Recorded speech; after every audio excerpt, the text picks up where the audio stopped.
Welcome everyone, my name is Rigel and today we're going to talk about what we know so far about Junior Eurovision 2023 as of September. That is about 2 months out, in fact less than 2 months from the contest itself.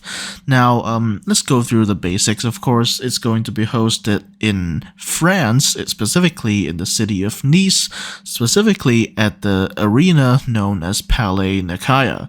Now I've already talked about this a million times. Basically, this place was actually planned for Junior Eurovision 2021.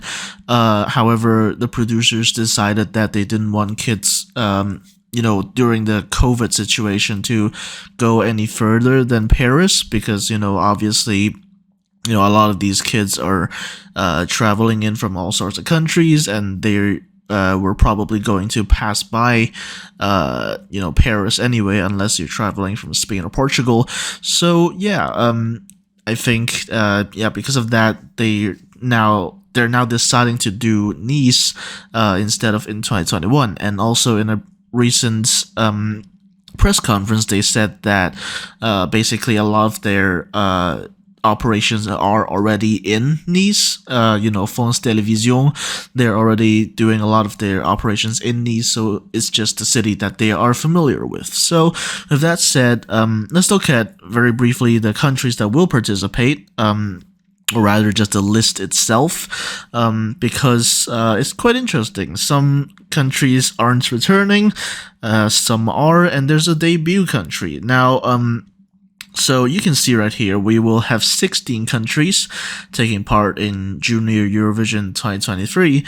I'll go through them in more detail later, but you can see that we have a debuting country, that is Estonia. Now, I don't think anyone expected this, except maybe a few nerds like myself who noted that,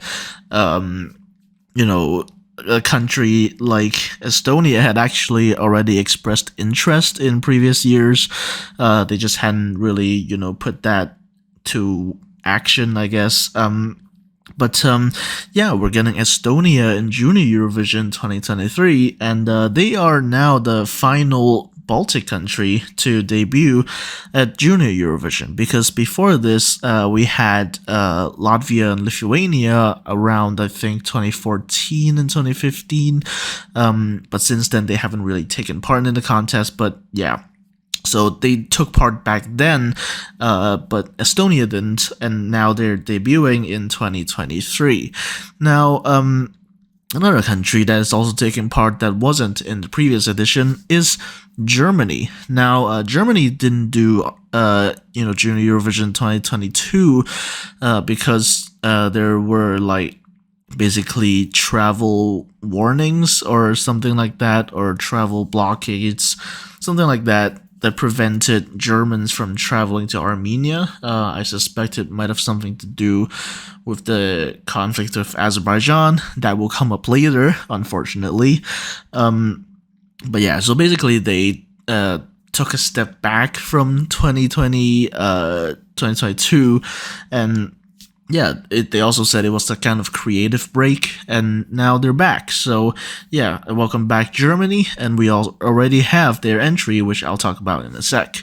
Now, there unfortunately are also two countries that took part last year but will not be in the contest this year. The first one is Kazakhstan. Now, the cynical people among us might just say that they were just pissed because they sent another ballot and didn't get overrated by the jury this time.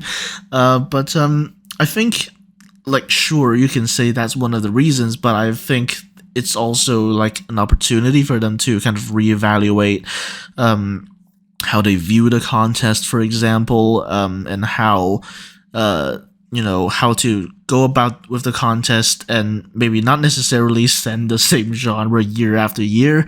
And I think that's one of the reasons, and also that's also why I think we won't see Kazakhstan in 2024.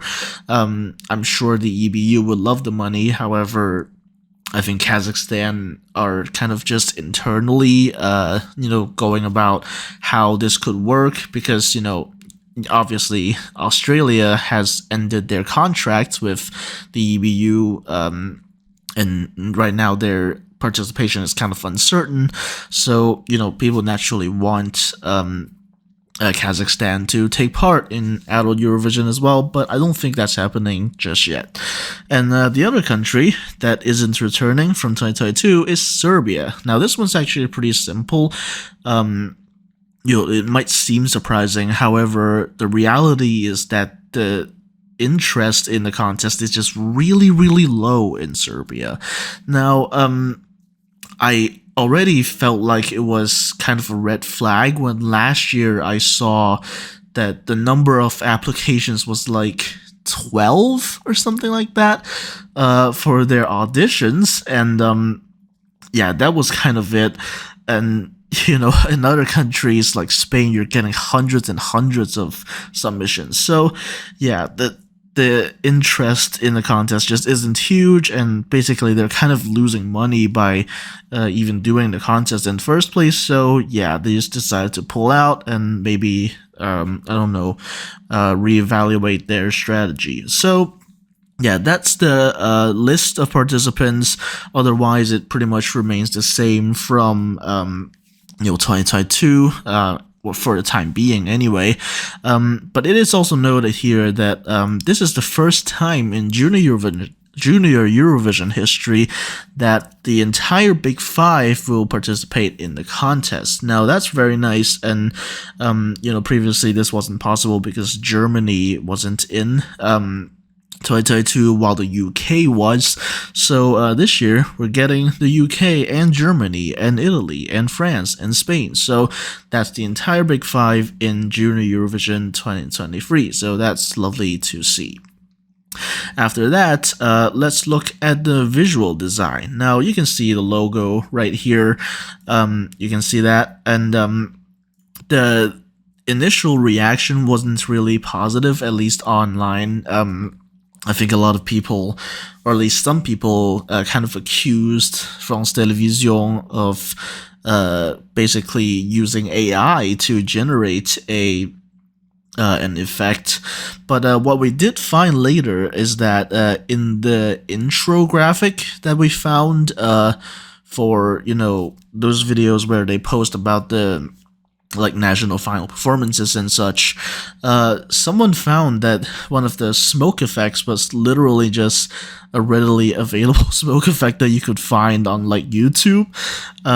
They didn't even use any smoke effects from professional editing software or anything. So it's a bit cheap. I should say that much, but it is still interesting. And that's what it looks like. The slogan is Heroes, and I forgot to talk about that, but the slogan is Heroes, and it apparently features a street art look, and some people have kind of accused them of using AI, but I think that's not true. I think cheap, yes, but probably couldn't use AI because they have to make animations and such. Right. Let's move on to the presenters. Now, this was announced just a few days ago as of recording this on the 27th. So the first host we're going to have is Olivier Mine. Now, you might recognize that name because back in 2021, we already had Olivier as one of the hosts. In fact, he was the English-speaking host, and the other host was just speaking French, and he was speaking English. So I assume he's back to once again be the English-speaking host. Now, the other host is, the other known host for the time being is Laurie Tillman. I think that's how you pronounce it in English. Laurie Tillman, maybe, in French. I think that was too much of an accent. Sorry if that was a bit offensive to French people, but that's...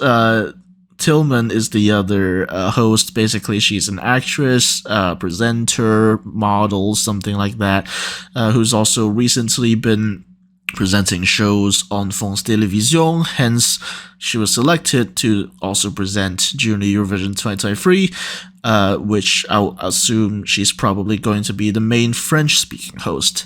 Now, the reason I mentioned Loïc Tillemont as the second known host is that there will be a third host. Because they did reveal at the press conference that there will be a third host. However, this hadn't been publicly revealed yet, at least at the press conference by France Télévisions. However, we do know tentatively who this third host will be, and it is a person called Ophenya. Now, this is spelled Ophenya. And basically, she's actually a TikToker with apparently more than 6 million followers. And so basically, she's going to be the green room host, and she's going to talk to the participants and such. Now, we know this because this was written in a blog from RTVE, the Spanish broadcaster. So yeah, she will be on stage, but mostly she will be in the green room talking to the participants, like Carla did with 2021. So yeah, those are the presenters: Olivier Mine, Loïc Tillemont, and Ophenya. That said, let's move on to the countries. First off, we have Albania, who will be represented by Viola Giseli with the song Bota Ime, which in Albanian means my world. Now, the song is in Albanian, as you might expect, and this was selected via the national final Junior Fest. Now, I didn't watch Junior Fest, but what was notable this year was that there were some like fancy graphics. They also started a new Instagram account dedicated to Junior Fest, and the studios of the place was also opened a few days in advance to allow for the singers to basically rehearse their songs. And in the end, the winner was, as I mentioned, Viola Giseli, who will be representing Albania in Nice. Next up, we have Armenia. Now, this is very treacherous, let's say. Now, we all know about the whole Nagorno-Karabakh thing from a few days ago. Basically, Azerbaijan just launched an operation to kind of quote-unquote retake Nagorno-Karabakh. And, well, they did it. And, humanitarian consequences aside, there's also the question of whether Armenia might actually just get invaded by Azerbaijan, just for, I guess, revenge or something. And so the safety of Armenia is at risk. So at the press conference from a few days ago, basically journalists asked whether Armenia was still going to participate in Junior Eurovision 2023. Now, basically Martin Osterdahl from the EBU, he said that they are monitoring the situation, and they will, see what happens with the situation, and if it gets, obviously out of control, then maybe Armenia will have to withdraw. He didn't say that, but basically he said that the EBU is monitoring the situation. It should also be noted, however, that at the press conference, we also had none other than the head of delegation of Armenia. So clearly they want to participate. There is the question of whether they still can, but yeah, tentatively they really do want to participate, and unless things really get extreme, I think we will see them in Nice tentatively. Now, regarding the representative of Armenia, now this obviously hasn't been revealed yet. Now, we do have a name that has been strongly rumored because, in case you didn't know, their selection process, basically they open up submissions and they get young talents to do live auditions in front of a jury. This year, the jury included several members of the delegation, plus Milena and her producer, Tokyo 9. One of the favorites of the jury this year was a singer named Sati Sargsyan, basically, who apparently performed Tattoo at the auditions, and the jury were very impressed. So now this is just rumors that I got from Twitter. I don't know how accurate they are, so don't take my word for it. But if you do see Sati Sargsyan get announced for Armenia, don't be surprised. So with that said, yeah, that's Armenia. We don't know 100% that they will be in Nice, but I have a hunch they will. I don't think things are going to escalate that quickly yet with regards to Azerbaijan. So yeah, with that said, let's move on to our debutante of the season. That's Estonia. Now, when Estonia announced that they're debuting at the contest, we didn't really expect much else, but I think about 15 minutes later, they announced their representative, which is going to be Arhana Sandra Arma. Now, we don't know her song yet. It hasn't been released, but what we do know is that the song is going to be entirely in Estonian, and it's going to be written by Carl Ander Reisman, and I believe produced by Leilo Tungo. Oh, actually, it's the other way around. Leilo Tungo was the songwriter, and Carl Ander Reisman is the producer of the song. Now, Arhana actually also won a song contest back in 2022, and basically that was, I guess, kind of how she was selected. I guess I don't really know for sure, but basically, we know that Arhana Sandra Arma had won this song contest from 2022, and it's not known whether they're going to continue to use this as a kind of de facto selection method, but we'll have to see. With that said, let's move on to the host country, France. Now, France had been very, very quiet up until a few days ago, until the whole press conference thing. But basically, at the press conference, in addition to announcing the host and new designs and such, and also a stage design, which isn't actually shown here. Hopefully right now I'll put up a picture of what the stage design looks like. And in addition to these things, they also announced the artist for France, and that will be Zoe Clausure with the song named Cœur, which means heart in French. It feels weird for me to say cœur in an English accent, but whatever. Let's move on. Yeah, the song was written by Noé, Julien Comblat, and Jérémy Chapron. So, yeah, France is going to be represented by Zoe Clausure with the song Cœur, which is I'm reading the description here, it's a disco pop song that talks about bullying at school. Now, that's pretty much it for the host entry. I haven't listened to it. Truth be told, I haven't listened to any of the songs this year, but I will get to it eventually. I'm just not really in the mood right now, but the show must go on. So here we are, and our next country is Georgia. Initially, it was going to be only Anastasia Vasadze that was going to represent Georgia. However, I think about a few weeks ago, they suddenly announced that Nicholas Kharati and Otto Bazarashvili will also join Anastasia and represent Georgia in Junior Eurovision 2023.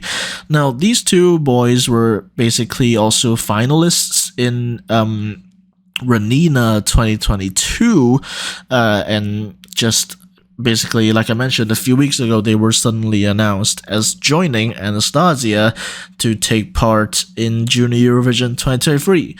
We don't know the song yet, however, a few days ago we did get a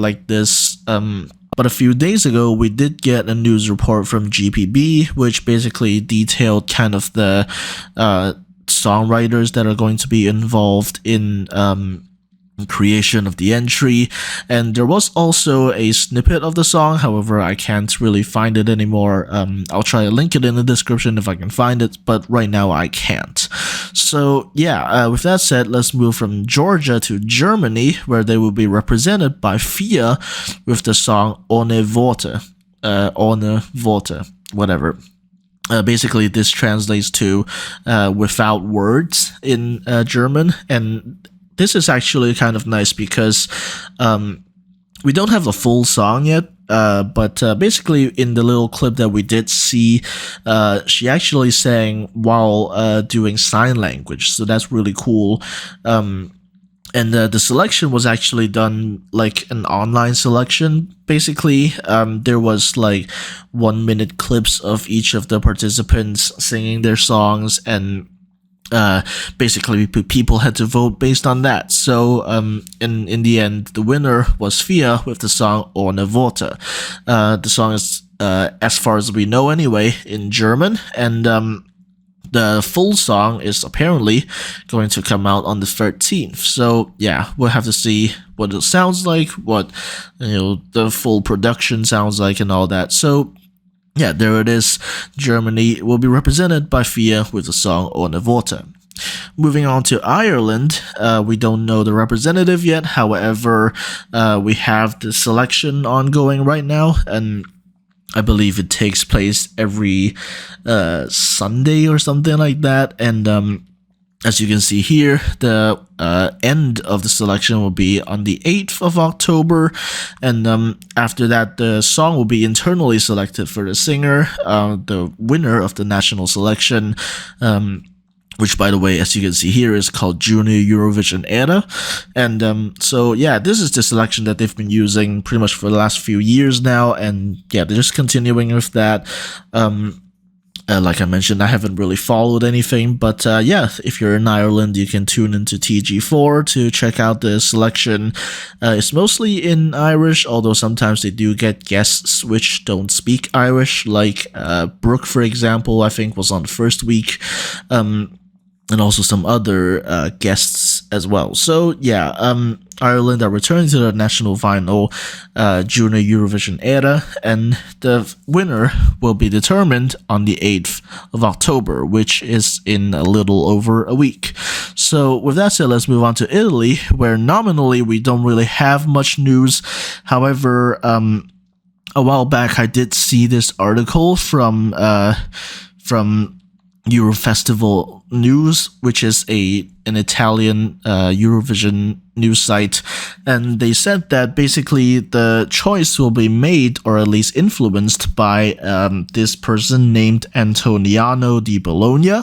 I don't know who that is, but yeah, he's apparently going to be involved in the selection, and I think some people linked some clips of The Voice Kids Italy participants, and they might be involved in the whole thing. I'm not sure, but otherwise we really don't know much about Italy at this stage, which is weird because the deadline for submitting songs, I believe, is somewhere in mid-October, so they gotta hurry up. So with that said, let's move on to Malta, where I don't know why it's in this weird font, but basically Yulin was selected through the national final MJESC, or Malta Junior Eurovision Song Contest. She was just singing some random song because this year the selection did not require singers to bring their own songs, basically. And her full name is Yulin Law, by the way. I don't know why the law part is like missed out here, but yeah, Yulin Law is going to be representing Malta, and I don't know what this weird bold font is about, but basically they were supposed to announce the song that won the selection on, I believe, the 15th this month. However, as you can see here, that hasn't really happened. So we're basically just waiting on Malta to announce the song that Yulin Law will be singing. And they're way past their deadlines. So yeah, we'll have to see what happens. But in the meantime, let's move on to the Netherlands, which will be represented by Sepp and Jasmijn with the song Holding On To You. Now, you can see that the song was written by Robert Doorn, who incidentally also composed La Festa and presumably several other Dutch Junior Eurovision entries. Now, this was selected via the national final Junior Song Festival, and they were pretty much the winners of like everyone, because there were like three juries. The first one is the televote. The second one is the kid jury or the child jury, and the third one is the professional jury. And basically, Sepp and Yasmin basically just got 12 points from all three groups, and so yeah, they were pretty decisively the winners of the national final. And yeah, so Sepp and Yasmin will be representing the Netherlands in Nice. So with that said, let's move on to North Macedonia, who will be represented by, and this is kind of complicated because I'm not sure what her surname is. Some sources say Tamara Grujewska, like it's written here. Some sources say Tamara Grujewska, Grujevska. So I'm not really sure which one is correct, although most sources agree that his dad is called, the surname of his dad is Grujewski with a V, so I would assume it's supposed to be Tamara Grujewska. However, there's been multiple sources reporting Grujewska without the V now, so I'm really not sure what's going on. But what we do know is that her song is going to be composed by Robert Bibilov. I think that's the name. Yeah, Robert Bibilov, and also Darko Dimitrov, actually, because the account Macedonia in Eurovision posted a photo of Tamara with these two songwriters in the studio. So we don't know when the song's coming out yet. However, we do know that these two songwriters are going to be involved, which are not written here for some curious reason. So yeah, with that said, let's move on to Poland, who are going to be represented by Maja Krzyzewska with the song I Just Need a Friend. This was selected via the national final Szansa na Sukces, which has been used pretty regularly as the Junior Eurovision national final. There's always this really awkward thing where the lyrics of the song just go by on the screen behind the singer.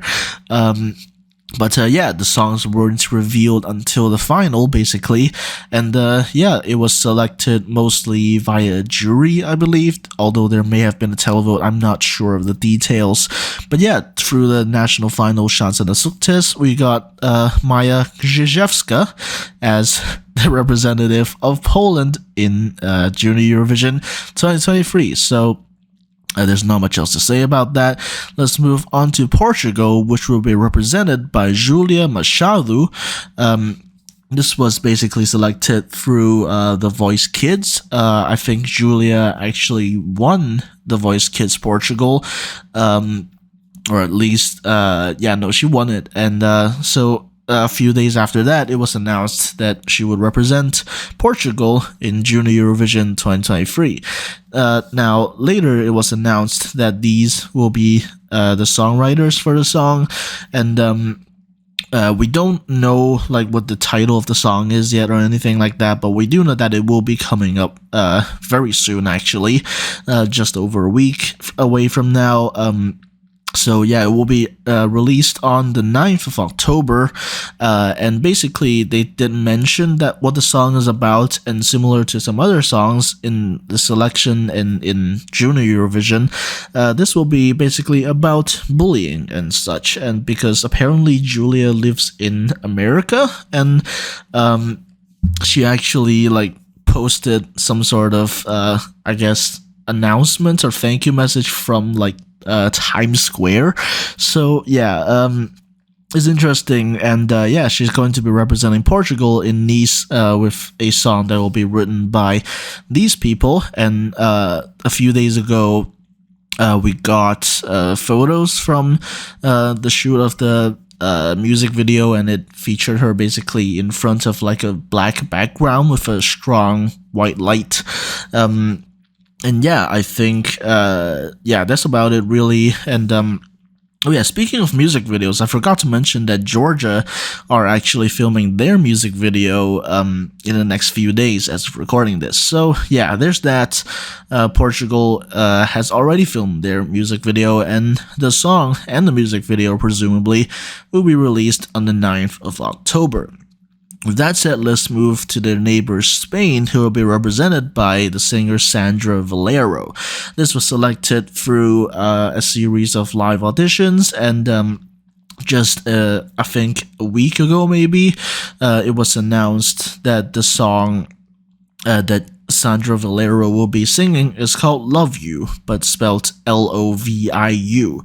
The song will be released on the 3rd of October, and these are the songwriters, basically, and of course producers as well. That said, let's move on to something that's going to happen very, very soon. In fact, as of me recording this, literally today, because Ukraine are having their national final, today on the 1st of October. I'm gonna try to upload this within September. Wish me luck. If you're seeing this in September, good for you, but I'm already recording this in October. So yeah, basically today, as of recording this, Ukraine are going to have their national selection for Junior Eurovision. Now, the three jurors for the national final have been selected through an online vote. One of the people I don't really know. The other two are Jerry Hale, who you might remember from Vidbeard 2023 when God Shut the Door, and also Aliona, who is another very famous Ukrainian artist who I believe has been to Eurovision. However, I'm not old enough to know about that. So yeah, those are the jurors who will take up the 50% for the vote, and the other 50% will obviously be the televote. The national final itself is also going to take place online, as in last year, because it's just easier and safer, frankly. So yeah, there's going to be 5 candidates, and I believe the favorites, at least among fans that I've seen, are the favorite is Polina Baby, I think. I can't remember exactly. Whichever one it is that is singing the song called Kvitka. That's the favorite among fans right now. The song called Kvitka, that's the favorite, and we don't know if people in Ukraine like it as much as well, so we'll have to see what happens. And finally, we're on to the UK, where we don't really have much. All we know is that the selection is ongoing, and that's kind of it. If everything goes like last year, they probably already have a song, and now they're just trying to fit that song to a singer. So because that's basically what happened with Freya Sky and with Lose My Head, or I think whatever it was called. So yeah, that was the process last year. Basically, they just wanted singers to audition using the song that they've already found, and yeah, so that's probably the process that they're going to repeat this year. And yeah, that's basically it with the countries that are going to participate in Junior Eurovision 2023. Now, there's also these basically they're going to broadcast the show in these broadcasters. You can see BBC iPlayer, CBBC. I'm not sure if it's going to be on BBC One, but we'll have to see what happens. And you can also see here that we have the commentators. Mario Acampa will be commentating for Italy. Basically, he was also one of the hosts of the I believe the not Allocation Draw. Was it Allocation Draw? Or, well, he was hosting various things relating to Eurovision 2022, including some of the artist interviews. And then after that, we have Kanzi, whose full name is Konstantin Zöller, who was very chaotic in Liverpool, shall I say, and some people are speculating he might be the successor to Peter Urban, who stepped down from commentating on Adult Eurovision recently. But yeah, for now, we know that he's returning to commentate on Junior Eurovision, as he has done for the last 4 years. And for France, it will be Stéphane Bern and Carla Lazzari. And Carla is basically the one from 20 18 or whatever. So yeah, that's really all we know so far about Junior Eurovision 2023. The one thing that isn't shown here is the stage design, which again I hope I already put a photo up of what it looked like. It was shown in the press conference. So yeah, with that said, thank you for watching. Hope you enjoyed my commentary. Like this video if you did enjoy my commentary. Subscribe to this channel so you don't miss my future content regarding this and many other contests. And I'll see you next time.